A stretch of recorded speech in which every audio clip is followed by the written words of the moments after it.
What if everything you think you know about this team is only half the story? Because behind every great football nation, there are moments of glory, hidden struggles, and decisions that changed history forever. And today, we are going to explore a question that millions of football fans around the world have wondered. Why is Belgium's national football team called the Golden Generation?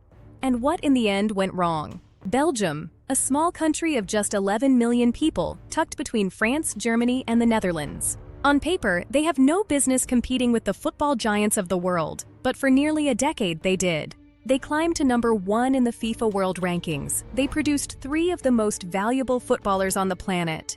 They beat Brazil at a World Cup, and yet, they never lifted a single major trophy. This is the story of the most talented generation of Belgian footballers in history, and the painful, complicated truth of why talent alone was never quite enough. Belgium actually had 2 golden generations. The first ran through the 1980s and early 1990s, when the team finished as runners-up at UEFA Euro 1980 and reached 4th place at the 1986 FIFA World Cup. Under coach Guy Thys, Belgium defeated reigning world champions Argentina 1-0 in the opening game of the 1982 World Cup, a result that sent shockwaves through global football. Names like Faf, Sulemans, and Sifo were whispered with respect across Europe.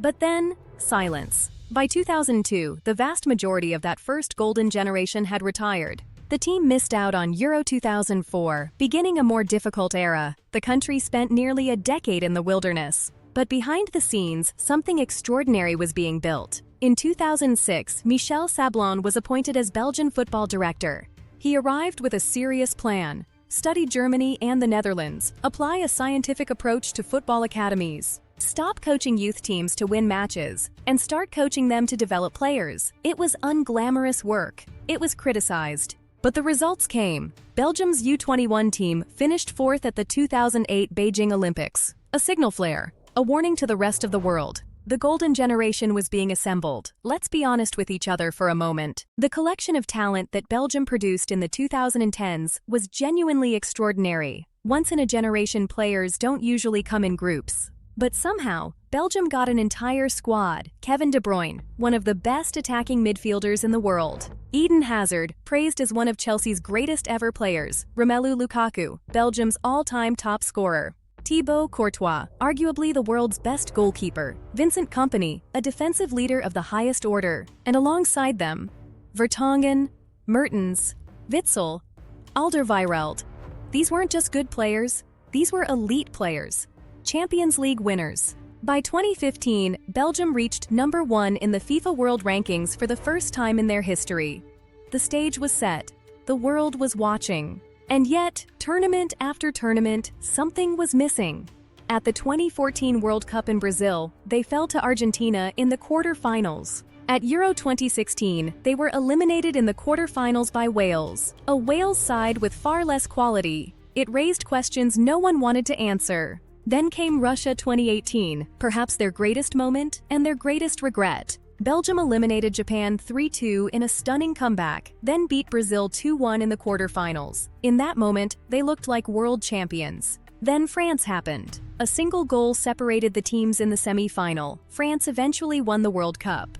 Belgium settled for bronze, their best ever World Cup finish. But the dressing room knew. That was their moment, and it was gone. Before the 2022 World Cup, De Bruyne himself said, "I think our chance was 2018. Hazard agreed. Of the 26 players Belgium took to Qatar, 11 were at least 30 years old. The clock had already run out. Belgium were eliminated in the group stage of the 2022 World Cup. Coach Roberto Martinez resigned immediately after 6 years in charge. The golden generation was officially over. So what really went wrong?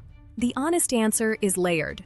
Tactically, Belgium often struggled with cohesion. Fitting world-class egos into a single system proved complicated. Hazard, De Bruyne, and Lukaku each demanded the ball in different ways, and finding balance between their styles was never truly solved. There was also the question of timing. Their peak coincided with France in 2018, perhaps the most balanced squad in world football. De Bruyne admitted the Golden Generation label brought enormous pressure, a burden that hung over every tournament. Great players, real talent, but international football is unforgiving. It doesn't reward talent alone, it rewards timing, unity, and ruthlessness. And Belgium fell short, just barely, in all three. Belgium's story matters because it is universal.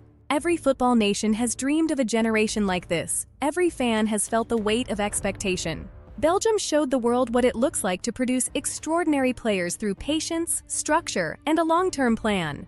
And they showed the world how narrow the margin between legend and heartbreak truly is. Vincent Kompany and Eden Hazard have both retired. Others have aged or lost form. The generation has gradually disintegrated. But a new wave is already emerging. Players like Lois Openda and Jeremy Doku are beginning to write the next chapter. Belgium's golden generation gave the world some of the finest football of the 21st century. They were real. They were brilliant. And for one semi-final in St. Petersburg, in the summer of 2018, they were 90 minutes away from a World Cup final. That's not failure. That's football. But the real question is, can the next generation of Red Devils go one step further?